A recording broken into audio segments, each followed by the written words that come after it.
बिस्मिल्लाहिर्रहमानिर्रहीम। आप सबको अस्सलाम वालेकुम। आज जिस फ्रेगरेंस के बारे में हम बात करेंगे ये 1965 की रिलीज़ है, कोई रीसेंट रिलीज़ नहीं है ये फ्रेगरेंस। और इसका ब्रांड जो है उसका नाम है गरना और इस फ्रेगरेंस का नाम है हैबिट रूश। ठीक है, मैं आप लोगों को पहले इसकी बॉटल दिखाता हूँ, फिर मज़ीद इसके बारे में हम बात करते हैं। ये रही इसकी बॉटल, रेड कलर का कैप है और जिस कलर का कैप है उसी कलर का इसका ये स्टिकर है जिसके ऊपर ये हैबिट रूश लिखा हुआ है। उदित परफ्यूम कंसंट्रेशन है और गरला नीचे ब्रांड का नाम लिखा हुआ है। ये इस बॉटल में ना काफ़ी ज़्यादा फ्रेगरेंसेज आती हैं। लाइक गरला का जो है ना वेटिवर आता है, गरला का वेटिवर एक्सट्रीम आता है और उसमें जो स्टिकर होता है उसी कलर का उसके ऊपर कैप भी होता है। ठीक है, ये आप देख सकते हैं। तो इसी तरह ये बॉटल है और इसका नाम है जी हैबिट रूश उदय परफ्यूम कंसंट्रेशन। ओके, मैं पहले आप लोगों को इसकी फ्रेगरेंस डिफाइन करता हूँ, फिर मज़ीद इसके बारे में हम बात करते हैं।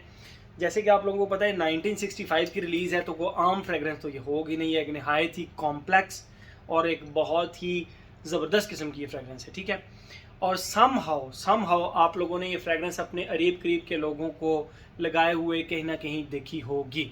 तो पहले मैं आप लोगों को इसकी खुशबू डिफ़ाइन करता हूँ। मुझे इसकी खुशबू थोड़ी सी लीनियर ही लगी, को बहुत ज़्यादा शिफ्ट्स नहीं आए इसके अंदर।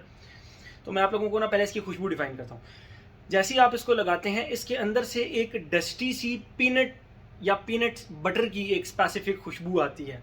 ठीक है, और वो किस तरह की खुशबू है, जिस तरह आप कभी मार्स चॉकलेट खाएं तो मार्स चॉकलेट जो नट्स वाली होती है स्पेसिफिकली, जब उसके अंदर पीनट्स आती हैं तो आप जब उसको खुशबू करें तो उसके अंदर से एक चॉकलेटी सी डस्टी पीनट्स की और पीनट बटर की तरह की खुशबू आती है, जो कि आजकल के दौर में भी बहुत सारे बार्बर शॉप पे अगर आप जाएं तो वहाँ पे आपको उनके जो आफ्टर शेव होते हैं या जो उनके वो आप कह सकते हैं कि पाउडर्स, उनके अंदर से इस तरह की खुशबू आती है। मोर स्पेसिफिकली मैं आफ्टर शेव कहूँगा, उस तरह की खुशबू आती है। उन आफ्टर शेव्स के अंदर से इस तरह की खुशबू आती है। ठीक है, तो ये इसकी टोटल खुशबू है। सम हाउ जो इसकी एक चॉकलेटी सा एक टच इसके अंदर आता है, डस्टी चॉकलेटी सा, वो थोड़ा सा फेड हो जाता है और बाद में ये पीनट बटर की तरह डस्टी पीनट्स की सी एक खुशबू रहती है इसके एंड पे। मुझे तो इसी तरह लगी पीनट्स, और मैंने जिसको भी चेक कराई अपने दोस्त को कि यार आपको डस्टी सी पीनट्स की खुशबू आ रही है,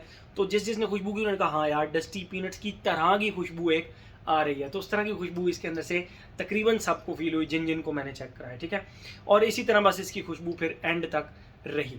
ये तो हो गई इसकी खुशबू। और मैं आपको बताऊं ये एक नहायत ही टाइमलेस किस्म की, यानी अगर आज के दौर में भी आपने लगाई है तो ऐसा आपको बिल्कुल भी नहीं लगेगा कि ये कोई 1965 की रिलीज़ है, आपको मॉडर्न फ्रेगरेंस ही ये लगेगी। ठीक है, तो ये तो होगी इसकी खुशबू। अपने पैटर्न की तरफ आते हैं, age, gender, longevity, projection, weather, occasion की तरफ। एज की अगर हम बात करें, अच्छा मैं थोड़ी सी प्राइस का आप लोगों को बताता चलूँ।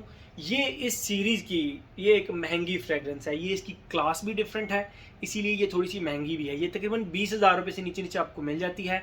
और मुझे ये वकास अहमद से मिली, आपको वकास अहमद से इसकी फुल बॉटल भी मिल सकती है, आप इसका डीकेंट भी ले सकते हैं। ठीक है, तो मेरे ख्याल में इस प्राइस रेंज के अंदर ये एक बहुत ही ज़बरदस्त फ्रेगरेंस है। मैं अब आप लोगों को ना इसकी वो बात करते हैं एज, जेंडर, लॉन्जिविटी। एज की अगर हम बात करें, वैसे तो मेरी तरफ से हर एज का बंदा इसको लगा सकता है, बट अगर मुझे कोई कहे कि इसके ऊपर कोई एज ब्रैकेट लगानी है तो मैं इसके ऊपर लगाऊंगा 25 एंड अबव की। ठीक है, 25 एंड अबव की। जेंडर की अगर हम बात करें, मैस्कुलिन फ्रेगरेंस है भाई, फीमेल्स का सवाल ही पैदा नहीं होता।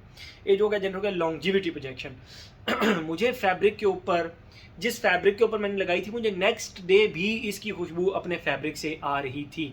यस, नेक्स्ट डे भी मुझे खुशबू आ रही थी। और अगर हम बात करें एज हो गया, जेंडर हो गया, लॉन्ग प्रोजेक्शन की अगर हम बात करें तो एक आर्म लेंथ से ज़्यादा प्रोजेक्शन है इसकी। ये है भी रिसेंट बैच है, कोई पुराना बैच भी नहीं है। इसका जो बैच नीचे लिखा हुआ है 6Y01 रिसेंट बैच है, तो परफॉर्मेंस का इशू नहीं है। अगर आप ये कहें कि पुराना बैच है तो चलेगा, न्यू बैच नहीं चलेगा, ऐसा नहीं है। परफॉर्मेंस का कोई इशू नहीं है। नेक्स्ट डे भी मुझे कपड़ों से खुशबू आ रही थी और क्लोजेट जब मैंने खोला तो मुझे अपनी शर्ट से इसकी खुशबू आ रही थी, तो कोई ऐसे किस्म का प्रॉब्लम नहीं है। वेदर और ओकेजन की बात करें, मैं इसको गर्मियों में लगा सकता हूँ, आप लोग भी ईजिली लगा सकते हैं, लेकिन फॉल एंड विंटर में थोड़ा ज़्यादा मज़ा करेगी ये। ठीक है, और अगर ओकेजन की बात करें तो मुझे इस फ्रेगरेंस को लेकर सिर्फ एक चीज़ जहन में आती है और वो है ऑफिस। ऑफिस के लिए मुझे ये एक बेस्ट फ्रेगरेंस लगी। बाकी रात को आप अगर किसी फंक्शन पे जा रहे हैं, किसी दोस्त की शादी वगैरह पे, मेहंदी वगैरह पे, तो आप उस वक्त इसको लगा सकते हैं। ये बहुत ही जेंटलमैन फ्रेगरेंस है। हर वो ओकेजन जहाँ पे आपको लगे कि एक जेंटलमैन टाइप फ्रेगरेंस लगा कर जाना चाहता हूँ, तो आप ये लगा सकते हैं। प्राइस भी कोई बहुत ज़्यादा नहीं है, 20,000 रुपये से नीचे नीचे आपको मिल भी जाती है। तो मेरे ख्याल में एक बहुत ही अच्छी डील है ये, ठीक है। तो हर एस्पेक्ट इसका हमने कवर कर लिया। तो ये था जी हमारा गुरलां का habit ROUGE Eau de Parfum। Thank you so much.